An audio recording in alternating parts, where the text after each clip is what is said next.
Hi hello అందరికీ నమస్తే. అఖండ విజయం నుంచి అధపాతాళానికి ఈ 18 నెలల కాలంలో కూటమి ఎలా పాతాళానికి పడిపోయిందనేటువంటి అంశాలకు సంబంధించి ఐఐటిఎన్స్ గ్రూప్స్ ఒక సర్వే అయితే నిర్వహించడం జరిగింది. అంటే ఇక్కడ పాతాళానికి పడిపోవడానికి గల ముఖ్యమైనటువంటి కారణాలు ఏమిటి, సూపర్ సిక్స్ సంబంధించి ఎంతమంది ప్రజలు అసంతృప్తిగా ఉన్నారు, చాలా పాయింట్స్ ఉన్నాయి. వాళ్ళు పర్సంటేజ్ వైజ్గా తీసుకున్నారు. ఆ పాయింట్స్ అన్నీ కూడా మీకు వీడియోలో క్లియర్గా చెప్పే ప్రయత్నం చేస్తే, ఇంతకుముందు వీడియోలో red zone, orange zone, green zone ఏంది పరిస్థితి అనేది మనం మాట్లాడుకున్నాం. క్లియర్గా పాతాళానికి పడిపోయినటువంటి పరిస్థితికి సంబంధించి చూస్తే ఇటు చూడండి, ఇటు డిస్టిక్ వైజ్గా ఎంతైతే తీసుకున్నారని చెప్పి 3 భాగాలుగా, అంటే పార్ట్ 1 సర్వేలో వీళ్ళు అగ్రికల్చర్కి సంబంధించి 17,340 శాంపిల్స్ తీసుకున్నారు. ఇక్కడ శ్రీకాకుళం, విజయనగరం, విశాఖపట్నం, ఈస్ట్ గోదావరి, వెస్ట్ గోదావరి, ఇట్లా ఏ ప్రాంతాల్లో ఎంతెంత తీసుకున్నారనేది కూడా చాలా క్లియర్గా వాళ్ళ డేటా ఇవ్వడం జరిగింది. సో ఇట్లా అదొకటైతే పార్ట్ 2 మళ్ళీ రెండోసారి చేసినప్పుడు రిటైర్డ్ ఎంప్లాయీస్ ఉంటారు కదా, వారి నుంచి 5,260 మంది అంతమంది శాంపిల్స్ తీసుకున్నారు.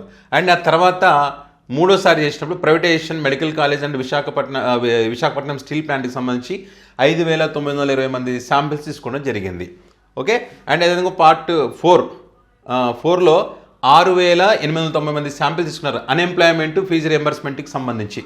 తర్వాత లాస్ట్కి వచ్చేసరికి general survey and super six, free gas cylinder కానీ, స్కూల్ బిల్స్కి సంబంధించి కానీ, ల్యాండ్ అలాట్మెంట్స్ కానీ, కరప్షన్, తర్వాత పర్ఫార్మెన్స్ ఎట్లా ఉంది ఎంపీలు ఎమ్మెల్యేలకు సంబంధించి అని చెప్పి 15,920 మంది శాంపిల్స్ తీసుకోవడం జరిగింది రాష్ట్రం మొత్తానికి సంబంధించి. సో ఇట్లా టోటల్గా 51,330 శాంపిల్స్ తీసుకున్నారు. అది 5వ తారీఖు 9వ నెల 2025 నుంచి 10వ తారీఖు 12వ నెల 2025 వరకు తీసుకున్నటువంటి శాంపిల్స్. ఓకే. ఇటు చూడండి, వాటికి అంటే ఇక 50% అనమాట, మహిళలు 50%, పురుషులు 50% అట్లా తీసుకున్నారు. సో సబ్సిడీపై మీ పంటలకు సకాలంలో విత్తనాలు అందుబాటులో ఉన్నాయా లేవా, మీ అభిప్రాయం తెలియజేయండి అన్నప్పుడు విత్తనాలు సబ్సిడీపై అందుబాటులో ఉన్నాయి 27%. ఓకే. అండ్ విత్తనాలు సబ్సిడీపై అందుబాటులో లేవు 52%. అయిపోయా. విత్తనాలు సబ్సిడీపై కొంతవరకు అందుబాటులో ఉన్నాయి 10%.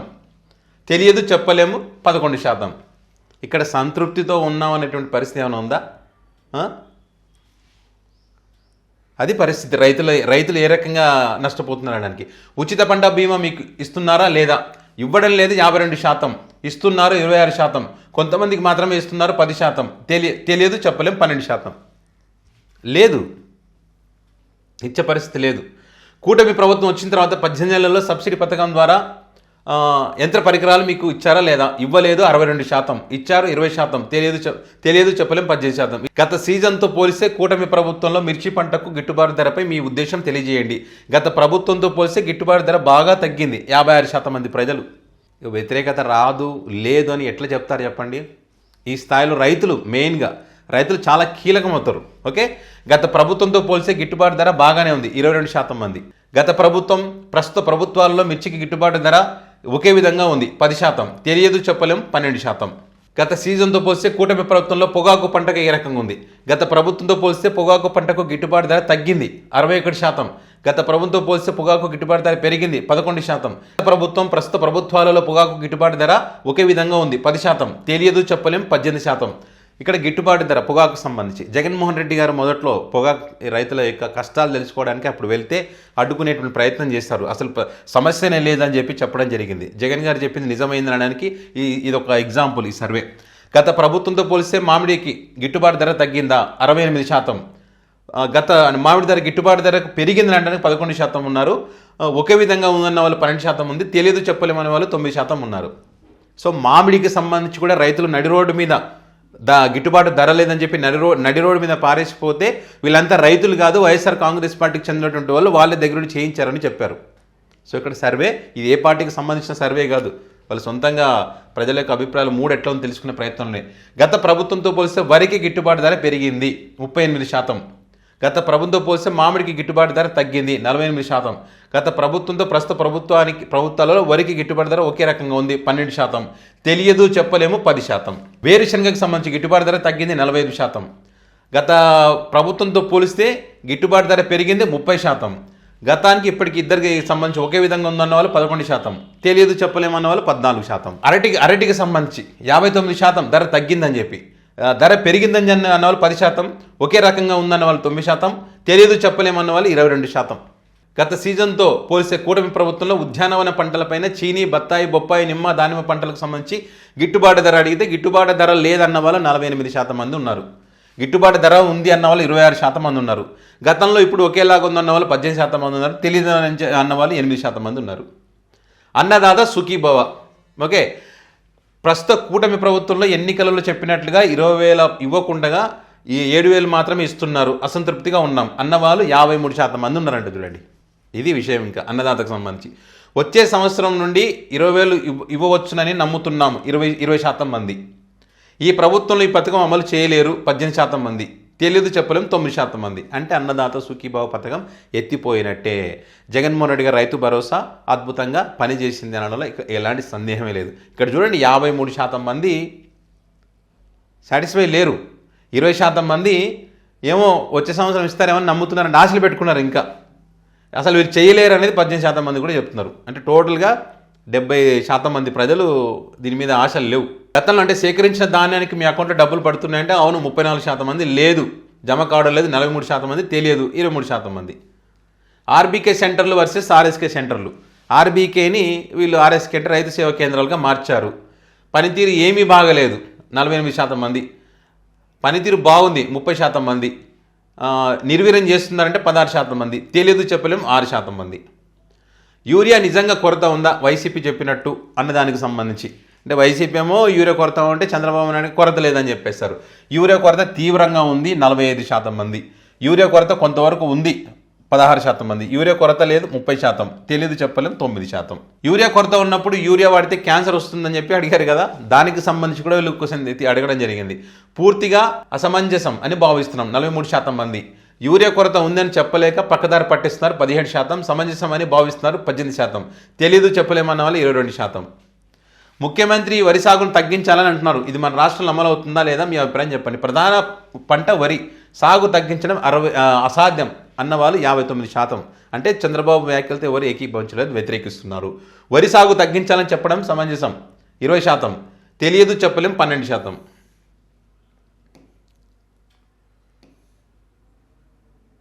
యూరియా బదులు నానో యూరియా వాడమంటున్నారు. ఇది యూరియాతో సమానంగా పనిచేస్తుందని మీరు నమ్ముతున్నారా? లేదు, పని చేయదన్న వాళ్ళు 44%, పని చేస్తుందన్న వాళ్ళు 26%.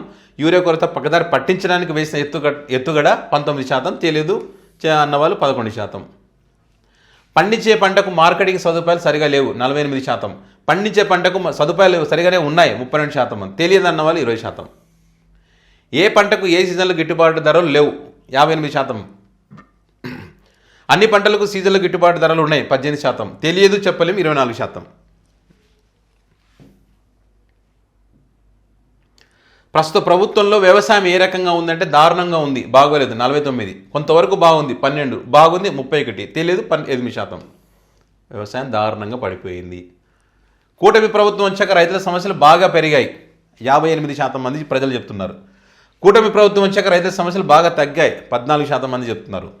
గత ప్రభుత్వంలోనూ ఈ కూటమి ప్రభుత్వంలోనూ రైతుల సమస్యలు ఒకే విధంగా ఉన్నాయి 18%. తెలియదు అన్న వాళ్ళు 13%.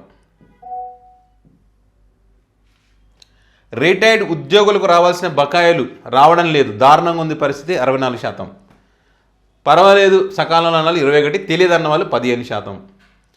డిఎల్ ఇంకా బకాయిలు ఉన్నాయి, ప్రభుత్వం వచ్చిన తర్వాత పే కమిషన్ గురించి పట్టించుకోవడం లేదు, జీతాలు సకాలం రావడం లేదు 56%. త్వరలో పే కమిషన్ వేస్తారు, డిఏ బకాయిలు కూడా ఇస్తారు 24% మంది నమ్ముతున్నారు. తెలియదు అన్న వాళ్ళు 20%. ఉద్యోగస్తుల బదిలీలు పారదర్శకంగా జరగడం లేదు 40% మంది అభిప్రాయపడ్డారు. బదిలీలకు రాజకీయ నాయకులు సిఫారసు మరియు లంచం ఇవ్వాల్సి వస్తుంది 18% మంది. బాగానే జరుగుతున్నాయి 28% మంది. తెలియదు అన్న వాళ్ళు 13% మంది. ఉద్యోగులకు వైద్య సదుపాయాలు కానీ బిల్లు రియంబర్స్మెంట్ కానీ ఏమి రావడం లేదనడానికి 48% మంది ప్రజలు చెప్తున్నారు సరిగా లేదని. సరిగా ఉన్నాయన్న వాళ్ళు 27% మంది, తెలియదన్న వాళ్ళు 25% మంది. మెడికల్ కాలేజీలు ప్రధానంగా నడుస్తుంది. మెడికల్ కాలేజీల ఎపిసోడ్. మెడికల్ కాలేజీలకు సంబంధించి పీపీ విధానం మంచిది కాదన్న వాళ్ళు 42% మంది. పేదలకు మధ్యతరగతి వారికి వైద్య విద్యను దూరం చేయాలని ప్రభుత్వం ఆలోచన చేస్తుందన్న వాళ్ళు 29% మంది. పీపీపీ విధానం మంచిది అన్న వాళ్ళు 14% మంది. తెలియదన్న వాళ్ళు 15% మంది. అంటే మీరు ఏవైనా తీసుకోండి, ఇక్కడ అన్నీ కూడా 50% పైనే ఉన్నారు అసంతృప్తిగా. 40 50 అసంతృప్తి అంతా. అంటే మెజారిటీ పీపుల్ అసంతృప్తితో ఉన్నారనడానికి ఇది ఇంతకన్నా ఏం కావాలి చెప్పండి. స్టీల్ ప్లాంట్కి సంబంధించి ప్రైవేటీకరణను వ్యతిరేకిస్తున్న వాళ్ళు, అసంతృప్తిగా ఉన్న వాళ్ళు 40% మంది. కేంద్ర ప్రభుత్వం ఆంధ్రప్రదేశ్ గురించి పట్టించుకోవడం లేదు, అతి చౌకగా స్టీల్ ప్లాంట్ ప్రైవేటు వ్యక్తులకు అప్పగించడానికి ప్రయత్నం జరుగుతోంది, అందుకే స్టీల్ ప్లాంట్కు ముడిసి ఇనుము గనులు కేటాయించడం లేదు, దీనికి సంబంధించి 21% మంది చెప్తా ఉన్నారు. పూర్తిగా అసంబద్ధ నిర్ణయం, ప్లాంట్ కోసం భూములు ఇచ్చిన రైతులు ప్లాంట్ కోసం ఉద్యమం చేసిన వారికి ద్రోహం చేయడమే అవుతుందని 20% మంది. ప్రైవేటీకరణ మంచిది అన్న వాళ్ళు 12% మంది, తెలియదన్న వాళ్ళు 7% మంది. సో ఇవన్నీ కూడా మేజర్ పాయింట్సే. మెడికల్ కాలేజీలు కానీ, అదేవిధంగా స్టీల్ ప్లాంట్కి సంబంధించి కానీ 20 లక్షల ఉద్యోగాలకు సంబంధించి 5 సంవత్సరాల్లో 20 లక్షల ఉద్యోగాలు ఇస్తున్నారు కదా, అసంతృప్తిగా ఉన్నామని యువత 42% మంది చెప్తున్నారు. కనీసం ఏడాదికి 50,000 ఉద్యోగాలు కూడా ఇవ్వలేదు, 21% మంది చెప్పారు. 5 సంవత్సరాల్లో 20 లక్షల ఉద్యోగాలు వస్తాయని నమ్ముతున్నాం, సంతృప్తిగా ఉన్నాం, 20% మంది చెప్పారంట. తెలియదన్న వాళ్ళు 17% మంది.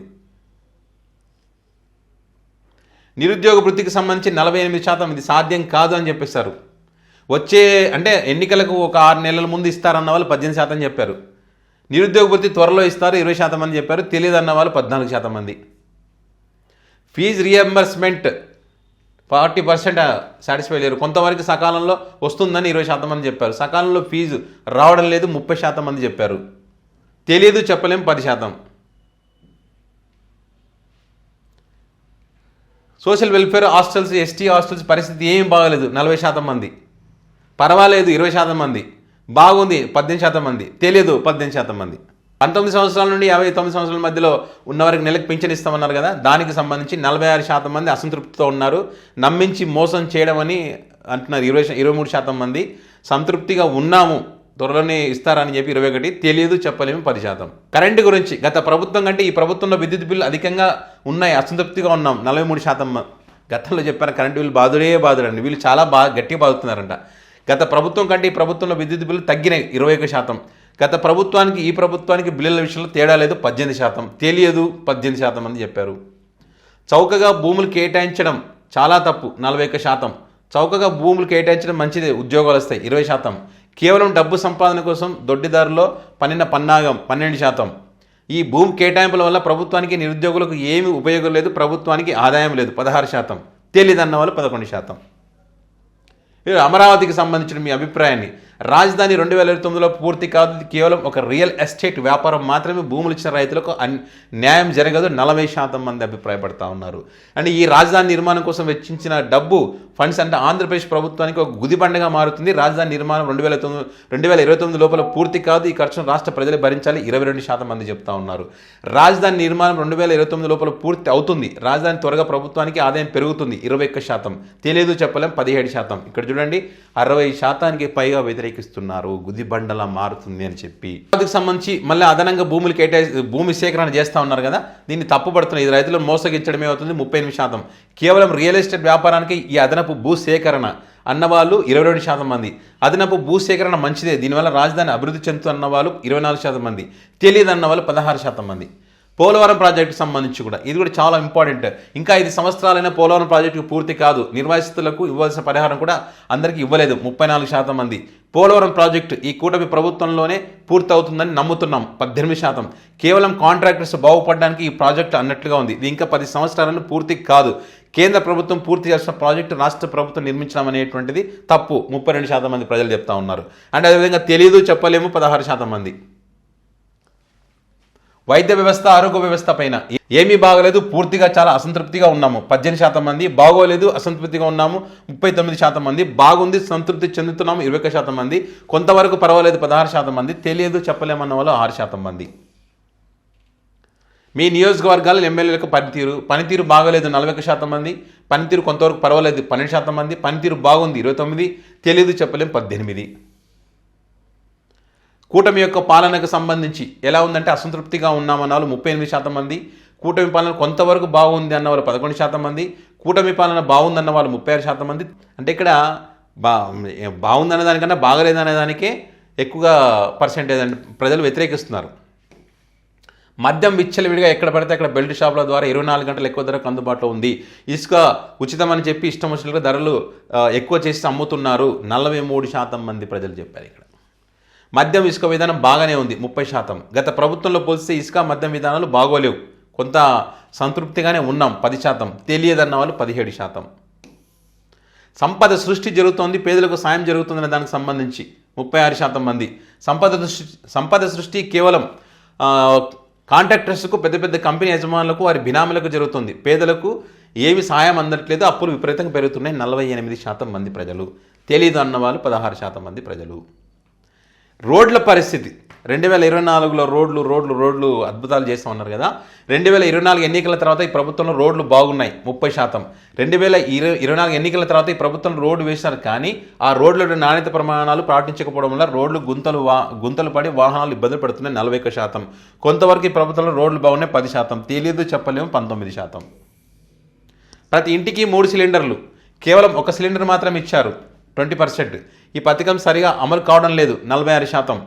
త్వరలో ఇస్తానని నమ్ముతున్నాం 18%. తెలియదు చెప్పలేం 16%. ఆంధ్రప్రదేశ్లో ప్రభుత్వ సంస్థలోనూ ఇతర రాజకీయ నాయకులను అవినీతి ఆరోపణలు వస్తున్నాయి. కూటమి ప్రభుత్వం వచ్చిన తర్వాత అవినీతి పెరిగిందా తగ్గిందా? గత ప్రభుత్వంతో పోలిస్తే కూటమి ప్రభుత్వంలో చాలా అవినీతి పెరిగింది. 45% మంది చెప్తున్నారు అవినీతి పెరిగిందని చెప్పి. అవినీతి గత ప్రభుత్వంలోనూ కూటమి ప్రభుత్వంలో ఒకేలా ఉంది 10%. అవినీతి గత ప్రభుత్వం కంటే తగ్గింది 30%. తెలీదు చెప్పలేం 15%. ఆంధ్రప్రదేశ్లో ప్రస్తుతం ఇంగ్లీష్ మీడియం ఏమీ లేదు, మధ్యాహ్న భోజన పథకం ఏమీ లేదు 43% మంది. ఆంధ్రప్రదేశ్లో ప్రస్తుతం ఇంగ్లీష్ మీడియం ఏమీ లేదు, మధ్యాహ్న భోజన పథకం, పాఠశాలల్లో శుభ్రత, టాయిలెట్స్ శుభ్రత కొంతవరకు పర్వాలేదు 15% మంది అన్నారు. ఆంధ్రప్రదేశ్లో ప్రస్తుతం ఇంగ్లీష్ మీడియం ఏమీ లేదు, మధ్యాహ్న భోజన పథకం, పాఠశాలల్లో శుభ్రత, టాయిలెట్స్ శుభ్రత బాగుంది 22%. తెలియదన్న వాళ్ళు 20%. విపాన్లో ఉన్న మున్సిపాలిటీలు, మున్సిపల్ కార్పొరేషన్లు అధికార మార్పిడి జరుగుతుంది. దానికి కూటమి ప్రభుత్వం అనుసరిస్తున్న విధానంపై మీ అభిప్రాయాన్ని తెలియజేయండి. ఇది కూటమి ప్రభుత్వ రాజకీయ మరియు అనైతిక చర్య 49%. ఇది సహజమైనది, అధికార పార్టీ ఇలాగే చేస్తుంది 10%. కొంతవరకు ఇది సమంజసమే 21%. అది తెలియదు చెప్పలేం 20%. సో ఇదంతా కూడా నియోజకవర్గాల వారీగా ఏ ఎమ్మెల్యేల పర్సెంటేజ్ ఏంది అనే దానికి సంబంధించి ఆల్రెడీ నేను రెడ్ జోన్లో ఎవరు, గ్రీన్ జోన్లో ఎవరు, ఏ జోన్లలో ఎవరెవరు ఉన్నారనే విషయాలకు సంబంధించి ఆల్రెడీ ఒక వీడియో చేయడం జరిగింది. కావాలంటే ఆ వీడియో లింక్ కూడా కింద డిస్క్రిప్షన్లో పెడతాం, ఎవరైనా చూడని వాళ్ళు ఉంటే కూడా చూడడానికి ఛాన్స్ ఉంటుంది. సో ఇది ఓవరాల్గా పరిస్థితి. ఇన్ని కారణాలు ఉన్నాయి చూడండి, ఎక్కడా కూడా సంతృప్తిగా ఉన్నామని చెప్పినటువంటి వాళ్ళ పర్సెంటేజ్ ఎక్కువ లేదు. సో 18 ఏళ్ల కాలంలోనే పాతాళానికి పడిపోయారనడానికి ఇవన్నీ కారణాలు. ఏదేమైనా కూడా ఐఐటిఎన్స్ గ్రూప్స్ ఏది సర్వే నిర్వహించిందో ఈ 18 ఏళ్ల కాలానికి సంబంధించి మరి ఇది ఒక విధంగా కూటమికి షాక్ అనే చెప్పవచ్చు. మరి దీనికి సంబంధించి వీరు ఈ సర్వే పైన మీ అభిప్రాయాన్ని ఏ రకంగా ఉంది, ఈ అయితే పర్సెంటేజ్ల వారీగా వాళ్ళు ఇచ్చారు కదా, దానిపైన మీ అభిప్రాయాన్ని కామెంట్ రూపంలో పెట్టగలరు.